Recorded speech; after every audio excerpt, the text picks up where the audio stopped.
Olá pessoal, estou fazendo esse vídeo para chamar a atenção de você que segue o nosso canal, que acompanha o nosso trabalho, que me segue também nas redes sociais, para falar um pouco sobre a galinha GSB balão sertanejo. Eu já estou criando assim há 2 anos, eu me chamo Sérgio Henrique e posso fazer um resumo de algumas coisas importantes que, apesar de eu assistir muitos conteúdos sobre isso, muitos criadores e muitos parceiros aí, criadores, não comentam esse assunto. Então quero que você fique até o final para você saber mais dessas curiosidades e coisas importantes que você precisa saber antes de começar essa criação. Esse vídeo é para quem já cria galinhas caipiras ou até galinha balão, que vai saber um pouco do que eu tô.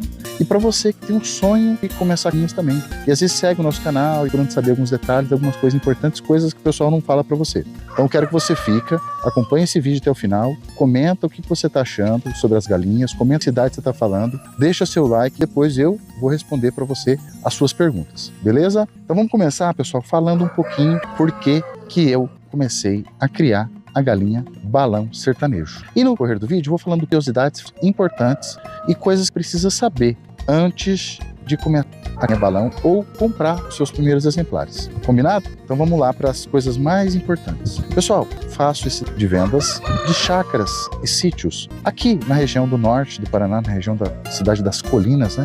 Cidade de Baiti. E durante a trajetória eu percebi que muitos criadores têm galinhas de porte bem pequeno. Aqueles que têm um porte, talvez galinha com porte maior, são aquelas galinhas compradas em cajação, que são galinhas de ciclo curto, tipo as pescoço pelado, aquelas pesadonas, vermelhão, caipira pesadão.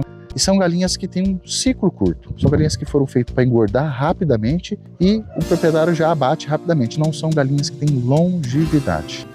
E por isso eu observei essa necessidade de trazer essa genética para cá, principalmente para mim ter, pela beleza, por ser ornamental, por ter cores individuais, por ser animais totalmente diferentes um do outro, ter suas identidades, ser animais dóceis, de porte e que também botam bem. Então eu notei essa oportunidade de trazer para embelezar aqui a minha chácara e também oferecer para amigos e pessoas aqui por perto que querem ter o sonho de criar, de melhorar o plantel, de melhorar a qualidade do plantel. Eu estou, inclusive, fazendo o meu criatório de forma mais profissional possível. Inclusive, estou incluindo aqui maternidade, o berçário, onde vai os franguinhos, primeiro lote, as baias, que são os apartamentos, onde as baias, né? A gente faz os acasalamentos, depois eu vou falar um pouco sobre isso. Aqui a gente tem também água encanada, clorada, para desinfectar, para poder fazer a melhor saúde para os animais. Muita gente não sabe, mas a água com cloro para a galinha é o que tem de melhor, né? Inclusive os profissionais recomendam o cloro na água para ter melhor performance, desinfetar a água e não trazer contaminação em forma horizontal, ou seja, se dentro do teu plantel uma ave se contaminou através de um passarinho ou alguma bactéria que ela teve acesso, o fato de ter cloro na água vai desinfectar onde ela vai beber e vai diminuir o risco de transmissão para os outros animais do seu lote. São hábitos que a gente vai adotando e aos poucos com a experiência vai vendo que tem muito resultado e recomenda. O intuito disso é passar um pouquinho do meu aprendizado, das coisas que eu aprendi e muitas coisas que eu estou ainda aprendendo. E se você que está assistindo já é criador e precisar me coisa que eu estou falando aqui, pode passar o seu ponto de vista. Uma coisa interessante também é que as criações do Brasil, no perímetro do Brasil, elas são diferentes de um lugar para o outro. Quem cria galinha no norte, às vezes é diferente de quem cria no sul. A questão de aclimatização, a questão de o ambiente como um todo, o bioma, o capim, a natureza, o vento, os ectoparasitas, os piolinhos que vêm do passarinho, os próprios passarinhos que são os transmissores de doença para as galinhas, de um lugar para o outro são diferentes. Então tudo isso é importante você saber. Aqui também a gente colocou também uma composteira para poder fazer o incineramento de fezes, ovos que não ficaram férteis, algum animal infelizmente a gente perdeu, a gente faz a decomposição primeiro, seguindo as normas, né? Fazemos o controle também dos ectoparasitas, com esterilização, pulverização, para evitar que as galinhas tenham piolinhos também. É uma coisa importante para o bem-estar delas. O que é mais primordial aqui para nós hoje é o bem-estar deles. Ao mesmo tempo que a gente quer criar aves belas, a gente se preocupa com o bem-estar deles. Voltando a falar, os destaques da galinha GSB, para você que está nos acompanhando. Eu tenho frangas aqui hoje Inclusive eu vou colocar cenas de algumas frangas que a gente andou pesando hoje. Frangas que estão começando a postura 3,5 kg, 3,8 kg, 3,9 kg. Algumas galinhas formadas já, 4,2 kg, 4,4 kg, até mais de 5,5 kg a gente tem galinhas aqui hoje. Lembrando que a gente não trabalha com engorda, nós não queremos que os animais fiquem gordos. O mais importante para nós é a saúde e o bem-estar. Então eles vivem soltos, eles têm o apartamento de liberdade para sair o máximo possível, poder passear, poder andar. Além disso, pessoal, eles também têm uma comida balanceada. A gente dá a ração pronta, que a gente compra aqui numa cooperativa aqui da cidade. Essa ração ela é bem balanceada, com aminoácidos, tem toda a cadeia de vitamina, proteína, carboidrato, que faz com que eles comam o ideal, tenham disposição para andar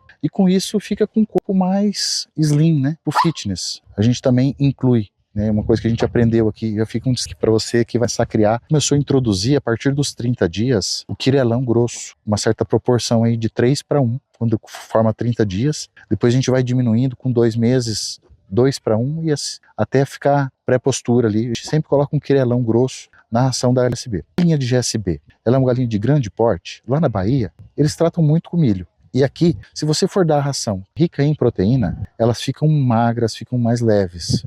Por isso a gente inclui um pouco mais de carboidrato, que é o quirelão. E também o milho à vontade. Com isso a gente percebeu que elas começaram a gostar mais e também ter um pouco mais de brilho nas penas, um pouco mais de cores vivas, né? Quando a gente inclui o carboidrato através do milho. Essa é uma fonte que a gente encontra aqui na região, que é um preço acessível e está valendo a pena fazer essa inclusão do milho e do quirelão na ração delas, e deram muito certo. Até 30 dias, só ração pura. Uma coisa importante, viu, pessoal, já começando o nosso bate-papo, destacar aqui para vocês a coisa mais importante do vídeo que eu aprendi e quero relatar e destacar para vocês. Animais, seres vivos, eles vão se adaptando ao bioma, ao lugar que eles vivem. Os mais fortes sobrevivem. Esse é um ditado que a gente ouviu falar durante a nossa vida, e na galinha também não poderia ser diferente. A galinha GSB, ela é rústica, galinha caipira, fácil adaptação, mas assim como outro ser vivo, também tem seus empecilhos.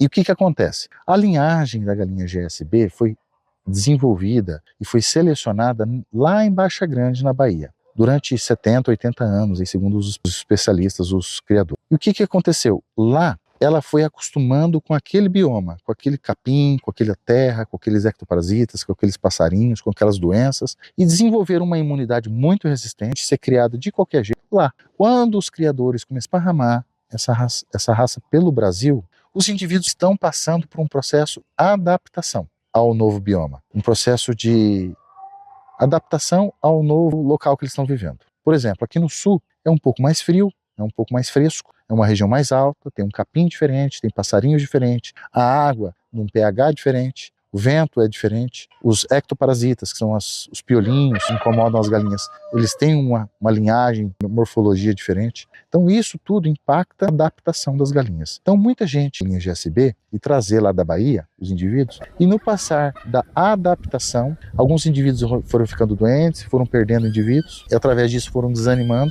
e não entenderam que essa adaptação era um processo que precisava ser passado.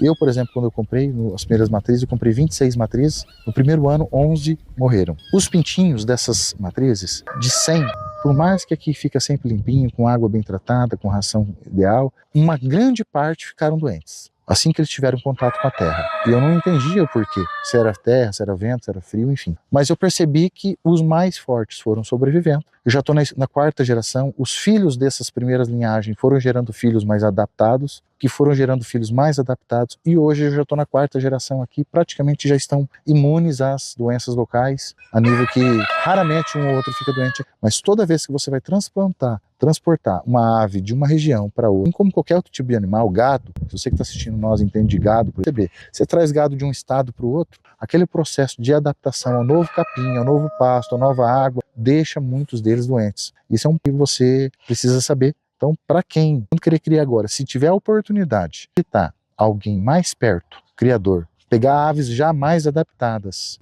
olhar os animais também para comprar olhando, né, que é o ideal, seria o melhor caminho para você passar por esse processo. Quem vai buscar os ovos lá na Bahia, ou animais lá na Bahia, que nem eu fiz, tem que saber que eles vão passar por um processo de adaptação, não só os adultos, mas também os pintinhos. Isso é um processo que tem que ser feito e não tem jeito. Pode manter o ambiente bem sequinho, bem esterilizado, bem desinfectado, ração boa, ambiente de paz, verde para eles passearem. Mesmo assim, os indivíduos vão ficar doentes e não tem o que fazer. E a gente tem que saber disso. A beleza das cores é uma coisa importante da GSB, isso que destaca muito. A gente vê nos vídeos a beleza das galinhas e já nos encanta, e quando a gente chega de perto também é encantador. Essas raças que a gente compra selecionadas em casa de ração são cores únicas, né? Às vezes aquele indivíduo que é parecido um com o outro. E a galinha balão já é a galinha que tem cores diferentes uma das outras. A gente consegue dar nome a elas. E o principal de tudo isso, viu, pessoal? Longevidade. A galinha balão são animais que são feitos para durar, são feitos de linhagem caipira. Essas galinhas de ciclo curto, que são galinhas de postura, são galinhas de corte, desenvolvidas por grandes laboratórios da indústria do frango, da avicultura, são animais que são feitos para durar aí até 2 anos de produção, no máximo. Enquanto a galinha, você vai ter relatos de pessoas na internet que já estão criando há 6, 8, 10, 12, 15 anos, e tem animais que chegam a durar até isso.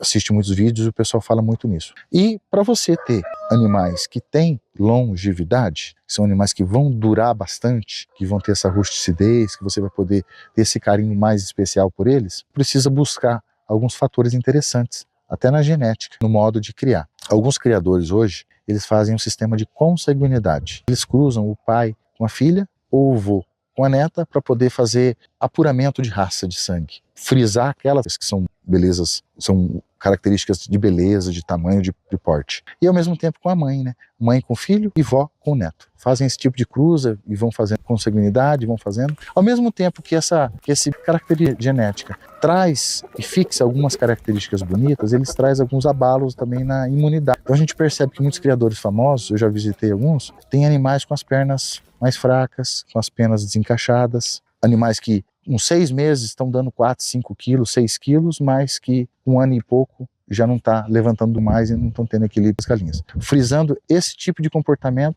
a consanguinidade para mim não deu certo aqui, eu não tenho interesse em fazer isso. Eu trabalho aqui com abertura de sangue. Então eu tenho uma linhagem hoje de uma das criadoras do Brasil. Eu tive a sorte de ter aqui na cidade de Bahiti a Penha, que é uma amiga minha, quero mandar um beijo para ela, que é das maiores criadoras do Brasil, que tem as aves mais bonitas que eu conheço. Consegui adquirir uma grande parte da minha genética aqui, 60%, 70% da minha genética aqui é dela. Estou muito feliz com as aves e a Penha hoje tem uns animais maravilhosos. Então eu tenho uma imagem da Penha e tenho machos de outros lugares também. Então a gente faz o de machos de outros lugares para não ter o problema de cruzar entre irmãos. Com isso a gente está fixando força, resistência, disposição e o famoso aprumo.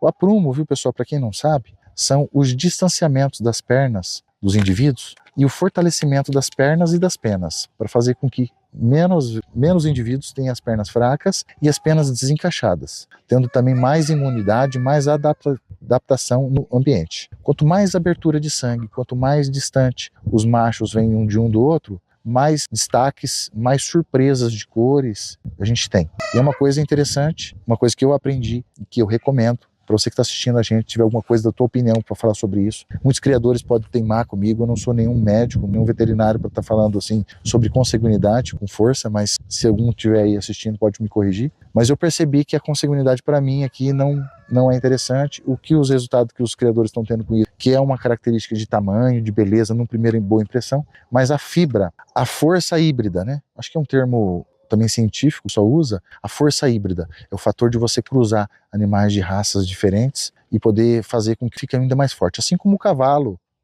cruza com a mula, né? Ou o jumento com a égua, que traz a mula, que traz o burro, cria esse indivíduo com essa força híbrida. Então esse é o destaque de você ter como se fosse um cachorro vira-lata, né? É a galinha caipira. Você traz a força híbrida e a resistência híbrida. Você já percebeu que cachorro vira-lata quase não fica doente? É mais resistente, vive de forma mais livre. E o de raça, cachorro mais medroso, tem que comer certinho, as vacinazinhas certinha, é um cachorro mais sensível, né? Até na durabilidade. Cachorro de raça dura 7, 8, 10, 12 anos, aí já tá descansando. E já o vira-lata tem cachorro que dura até 15 anos, 18 anos, aí a gente tem notícia. Uma de destaque, viu pessoal, que a gente precisa frisar nessa questão também, a mansidão da galinha GSB. Hoje a gente consegue deixar galos, 6, 7, 8 galos no mesmo ambiente, andando livremente aqui, sem disputa, sem briga. Isso é agradável e traz um ambiente de paz para o criatório. Essa paz que também vai fazer os animais ficarem na sua plenitude, dando o melhor de si em beleza, em destaque, em disposição e de produtividade. Outra coisa importante que eu frisei aqui, que eu quero falar para vocês, que é interessante vocês saberem, é a questão do acasalamento. Eu vi um veterinário falando sobre isso na internet uma vez, que as galinhas elas procuram, elas se identificam um com o outro. Então aqui a gente solta aproximadamente 30 galinhas, 30, 35 galinhas com 6 ou 7 machos. E automaticamente, com o passar dos dias, eles vão se reunindo em grupos, eles vão ficando mais pertinhos um do outro, vão gostando mais um do outro. E na hora de buscar os apartamentos para dormir, eles se reúnem e querem dormir um junto do outro. Isso foi uma seleção natural que aconteceu. Isso se chama acasalamento. Alguns veterinários que vão estar assistindo esse vídeo podem falar um pouco mais sobre isso de forma mais científica, mas eu percebi que este acasalamento natural, onde os indivíduos se procuram e se buscam para acasalar, civilizar, faz com que o bem-estar deles também seja interessante, que eles tenham uma certa fibra, que eles tenham uma certa disposição, que eles tenham uma certa produtividade, um brilho nas penas, uma cor mais corada, né? Na hora de dormir, inclusive, eu reparo que eles ficam ladinho um do outro, ficam sempre bem, não tem aquela briga, sabe? Então, este é acasalamento natural. A gente solta 30, 35 galinhas com 6, 7 machos. No passar dos dias, 1 mês, 2 meses, 3 meses, aí eles vão se reunindo em grupos e a gente já começa a identificar quem são eles e eles vão dormir juntos. A água limpa, viu, pessoal? É importante, eu falei no começo do vídeo sobre água. Aqui a gente tem água encanada da rua, onde já tem cloro, um pouquinho de cloro, que é o cloro para humano, e mesmo assim com uma pastilhinha de cloro na água para poder atingir o cloro nível 3. São do veterinário, tem um nível 3. Aqui é um cloro que vai desinfectar a água. Então você pode comprar nas casas de piscina, tem 2 tipos de cloro para piscina e o cloro para água potável. Você compra o cloro para água potável e na caixa onde você guarda a água para os animais, você pode colocar esse cloro, essa pastilhinha de cloro, e faz a dosagem, faz também a medição, para você ter esse cloro na água e ter mais desinfecção. Eu vou mostrar também um exemplo, viu, pessoal, da água automática que eu comprei. Um dos problemas em questão de manejo de galinha, que dá mais perca de energia, é a questão do bebedor automático. Você tem que trocar o bebedouro hoje, pessoal, a água do bebedouro manualmente, aquele bebedor que fica pendular, todo dia, 2 vezes, 3 vezes por dia, você lavar ele, dá um trabalho muito grande. E a gente acabou adaptando aqui os bebedores, de famoso bebedor de carneiro, né, com boinha automática, e foi uma roda. Eu vou fazer uma demonstração, vou colocar algumas imagens aqui, como é que funciona esse bebedor, só para mostrar para vocês aqui, mas vale muito a pena. É um bebedor que custa na faixa de 30 a 50 reais na internet, ele tem uma boinha de nível, que enche sozinha, mas é uma mão na roda, facilitou bastante aqui nosso manejo. Depois eu vou dar esse recado aqui. Uma coisa que o pessoal sempre me pergunta, viu, pessoal, o tamanho dos ovos. Eu vou colocar o destaque aqui, alguns ovos que eu vou mostrar para vocês.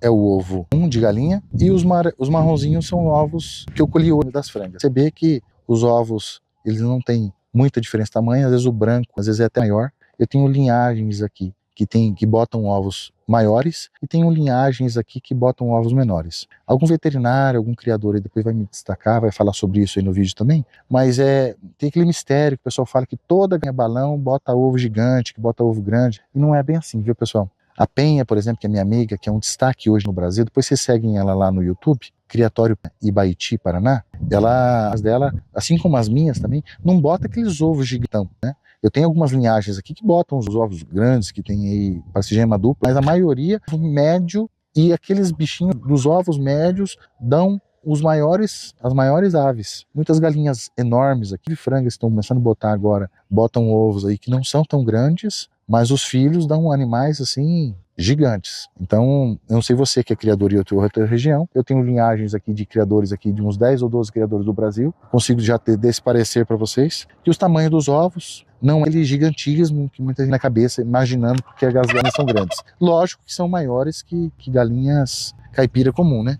Mas não são aqueles gigantes enormes, não. Chocagem, viu, pessoal? Eu tô fazendo a chocagem agora dos ovos fora da troca de pena só. Eu tive um ano parado na troca de pena, assim, criando alguns bichinhos na troca de pena, até para nível de teste, mas estou fazendo agora a procura de chocagem só fora da troca de pena. A nossa troca de pena aqui no Paraná é de janeiro, maio, então nesse período eu dou um descanso para os animais, dou um descanso também, e percebi que os animais chocados na época da troca de pena são animais que são um pouco mais fracos que os outros. Eu não sei se é um defeito genético do tempo, algum déficit nutricional. Depois os veterinários vão comentar alguma coisa interessante. Pulverização e desinfecção. É uma coisa que eu anotei aqui também, viu, pessoal? As baias nossas, a gente está fazendo aqui toda semana a desinfecção com um produto que foi recomendado por um amigo meu e deu certo aqui para nós. Primordialmente, a gente tem 3 produtos que a gente pulveriza. O pinho-sol, a gente coloca uma medida de 200, 250 ml de pinho-sol numa bomba de 20 litros, faz a pulverização em uma semana. Na outra semana, a gente faz a pulverização com formol, essa base também de 200, 250 ml numa bomba de 20 litros. E na outra semana, amônia quaternária. A gente faz isso 3 semanas, depois descansa 2 e depois começa de novo. Quando a gente for fazer essa metodologia também, zerou qualquer tipo de doença aqui. A vantagem de você fazer isso aí chama-se desinfecção de possíveis contaminações. Então, para você que quer ter os animais cada vez melhores, mais bonitos e sem doença, você pode pegar o pinho-sol que você tem aí na tua casa, 200, 250 ml, pôr numa bomba de 20 litros de água e pulverizar bem o seu ambiente, que vai ajudar bastante o seu plantel. Eu vou fazer uma volta agora, viu, pessoal? Vou mostrar aqui para vocês um pouco das minhas baias, como é que tá as coisas aqui, só para vocês terem uma noção. E aí a gente vai falando, mostrando alguns destaques aqui para vocês. Então a gente tá aqui, ó, tô gravando o vídeo aqui do meu balancinho. E agora eu vou mostrar para vocês um pouquinho lá da minha estrutura novamente, bem rápido, e vou frisando algumas coisas aqui que a gente vai mostrando. Aqui tá um pouco da chácara, você vê que tem bastante verde. Ali está a minha maternidade, alguns vídeos eu já fiz, o pessoal já conhece, os apartamentos onde estão as aves. Lá em cima a minha recria, onde estão os franguinhos mais novos, e algumas frangas que também estão separadas lá. Mas deixa eu mostrar aqui para vocês, ó. Esses aqui são os apartamentos dos pintinhos, né? Então vocês podem perceber, são 4 apartamentos, são 4 baias. A gente tem acesso por aqui também, eles também têm acesso para sair por ali, ó. Eu posso abrir essa portinhola e eles saem para cá. A gente está na parte da manhã, hoje a gente estava fazendo peso aqui, então eles estão meio livres. Eu vou começar a soltar eles aqui agora só para ver como é que funciona. Mas antes deixa eu mostrar eles primeiro, mas eu vou colocar o vídeo soltando eles depois para vocês verem. Tem um pouco de grama, tem a lona que a gente pode abaixar e subir de acordo com o tempo, se está calor, se está frio, com telas especiais para não entrar passarinho. O tamanho dela aqui, ó. O ideal é não entrar passarinho para não ter doença, viu, pessoal? Telhado de barro para dar um melhor conforto térmico para eles. E aqui é o espaço onde eu abro para eles saírem. Eu faço assim e eles saem fora aqui, ó. Aí eles saem aqui. E esse tamanho aqui dessa portinhola foi assim para os grandes não entrar. Coloquei 2 canos aqui, ó, para os grandes dentro deles, do espacinho dele. Vou mostrar aqui como é que tá, só para vocês verem. Aqui são corredor, a gente tem os puleirinhos aqui para eles.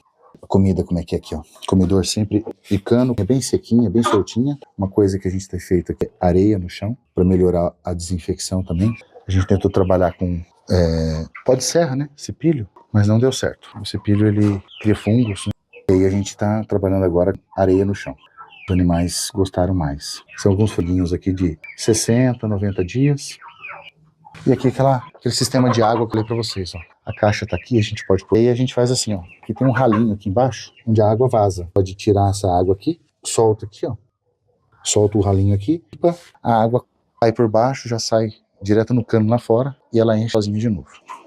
Deixa eu mostrar um pouquinho agora dos apartamentos lá dos adultos para vocês verem. Enquanto isso, deixa eu mostrar um pouquinho da maternidade para vocês. Aqui, pessoal, é a minha maternidade. Então eu tô fazendo um vídeo aqui para mostrar para vocês. Começando a temporada agora, então assim, em breve a gente vai começar a chocar. As galinhas acabaram de fazer a troca de pena, as frangas, né? Então um pouquinho de novo aqui para vocês da minha estrutura, só para vocês saberem um pouco mais, de repente olhar algum exemplo, corrigir algumas falhas que eu fiz, mas enfim, né? Dar uma observada e analisar. Uma coisa importante sobre ovos, que eu relato para vocês, e que eu estou fazendo aqui uma demonstração. Nós estamos já no mês de junho, aqui mais fresquinho. Eu poderia muito bem estar guardando os ovos aqui no armário, em cima, na bancada, enfim, como alguns criadores fazem. Mas eu quero fazer uma ilustração para vocês verem, ressaltarem uma coisa importante. A gente está vendo uma era de calor no Brasil, e há uns meses atrás chegou a fazer 36, 37 graus aqui na região. Essa temperatura já é praticamente a temperatura, galinha 37,8, 37,2, já é a temperatura que uma galinha vai chocar os ovos, né? Então os ovos, a partir dessa temperatura armazenada em ambientes quentes, eles já começam a ativar o embrião. Então eu faço isso, aprendi e estou dando um exemplo do que eu faço aqui para vocês verem, tá? Essa geladeirinha é uma geladeirinha pequenininha, acabei comprando ela num loja de móveis usado, bem baratinha, é uma geladeira econômica. Eu comprei ela para guardar vacina e para guardar ovos. Então praticamente ela fica vazia e os ovos eu coloco aqui, ó. Regulei ela no mínimo, virei o botãozinho dela e os ovos eu armazeno aqui, ó. Nesse tempo de frio eu não estou fazendo isso, mas eu vim ilustrar para vocês como é que eu faço. Então eu coloco os ovos aqui numa bandejinha de papel e coloco eles aqui. Nessa posição aqui da bandeja de verdura, eu consigo armazenar os ovos até 20 dias sem perder a eficiência deles, a eclosão, sem prejudicar a eclosão. Então já fiz esse teste algumas vezes, recomendo, estou fazendo isso desde o ano passado, na época de calor, e está dando certo. Então quando eu colho os ovos lá, eu armazeno na geladeira. Nessa época a geladeira já está desligada, porque a gente já está num ambiente mais fresco. Vou começar a armazenar os ovos na geladeira, se ela aberta. Quando eu colho os ovos, a gente vai chocar. A gente ativa essas chocadeiras aqui. Essas chocadeiras aqui são as melhores que eu tenho. Eu já falei isso em outros vídeos. Chocadeira ecológica para 130 ovos. Os ovos ficam aqui. Agora nesse momento a gente não está chocando nada. Os ovos ficam aqui até o 8º dia. Eu tenho duas para 130 ovos, né? E no 18º dia elas vão para o nascedouro, que é a mesma coisa daquela, só que é maior, mais espaçoso, para dar mais conforto para os pintinhos nascer. Então, geralmente eu ponho 100, 110 ovos lá, e essa aqui é para 200 ovos. Então, os pintinhos vão ter bastante espaço para empurrar a casquinha de ovo. Eu coloco os ovos bem separados aqui, para dar mais conforto até no nascer deles. Nasceu, eu aqui nas criadeiras, eu tenho duas criadeiras também, e 130, né? 130 pintinhos cada uma, apesar que cabe bem menos, né? Para dar mais conforto também. Eles ficam aqui 7 a 10 dias. Depois dos 7 a 10 dias, eles vão para cá. Eles vão nesse viveiro aqui, grupos menores, individuais, com puleirinho, desde pequeno. Começa a acostumar a ficar com os puleiros. Água higienizada, comedor dos dois lados. Geralmente eu ponho dos dois lados, né? Dependendo da quantidade. Os aquecedores eu deixo em pontos estratégicos. Na época do frio também tem que ter o aquecimento deles aqui para ficar confortável. Fica aqui até 15, 8, talvez 20 dias. E depois eu coloco aqui nesse viveiro que é maior.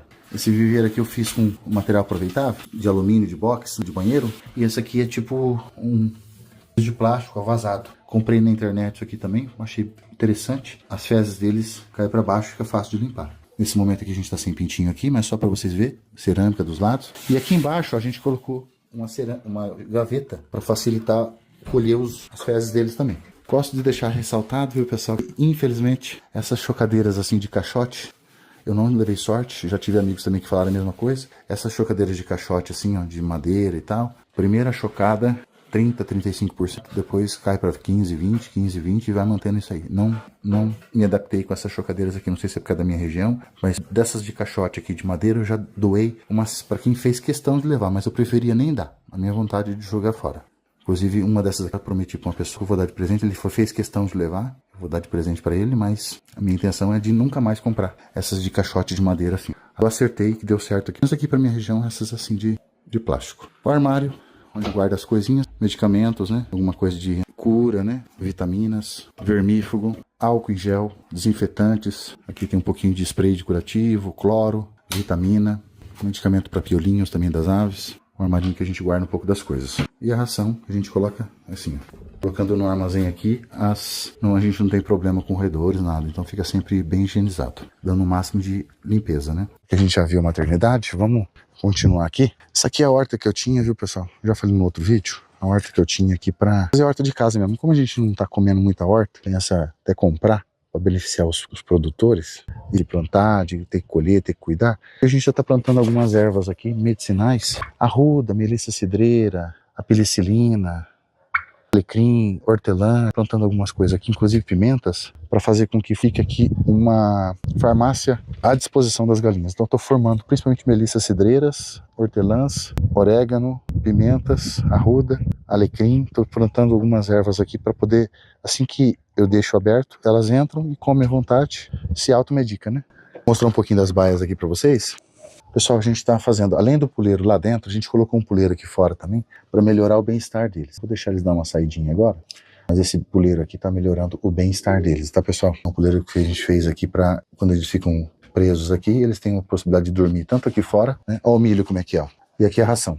A ração eu coloco aí 2:1 de quirelão grosso, você vê que tem um pouquinho de quirelão grosso aqui no meio. Aqui tem os puleiros, eles têm a opção de dormir aqui dentro também, um puleirinho mais baixo. Os ninhos, e aqui a água também, ó, do mesmo jeito daquela lá. Eu tenho a opção de fazer isso aqui, ó. Eu faço isso aqui, passar uma bucha aqui, e a água enche sozinha de novo, porque tem uma boia ali, ó. Então, a água ficou muito mais... Tem um ralinho também que leva a água lá para fora. A gente já fez isso aqui na construção, colocamos um cano embaixo, já fica uma dica aí. E o sistema de cano, que é ligado lá na caixa lá da frente. Vamos soltando os bichinhos e vocês vão vendo que as baias são sempre no padrão. Olha que dá vontade na areia, ó. Olha como é que eles ficam à vontade na areia, pessoal. Então agora eles vão dar um passeio, vão curtir um pouco. Dá uma volta. Chocolate, esse cachorrinho aqui, pessoal, é o meu cachorrinho, Chocolate. Vem, Chocolate. Você tá esperto, Chocolate? Pessoal, espero que tenham gostado do vídeo. Fiz com o intuito mais de mostrar essa oportunidade, criação de galinha, do que eu aprendi com isso e o que eu poderia contribuir com vocês. É um vídeo interativo, fiz essa manchete para chamar a atenção de vocês que querem criar galinha GSB, para você que cria, né? Quem for aqui da região, se quiser conhecer aqui meu criatório, bate comigo, me chama no WhatsApp. Você que é de longe, procure um criador aí perto de você, visite. Esse aprendizado, essa troca de experiências é interessante. E amizade também. Mas são bichos legais, bonitos, rústicos, interessantes e muito calmos. Então vale a pena essa criação. Deixa seu like, comenta, curte, se inscreve. Muita gente que acompanha o nosso conteúdo não é inscrito, ajuda a fortalecer. E fala de que cidade você está falando, se você cria galinha, se você aprendeu alguma coisa, se você tem alguma coisa para comentar também, que eu falei de errado. Eu sou apenas um criador que estou aprendendo dia a dia. Beleza, pessoal? Valeu! Obrigado!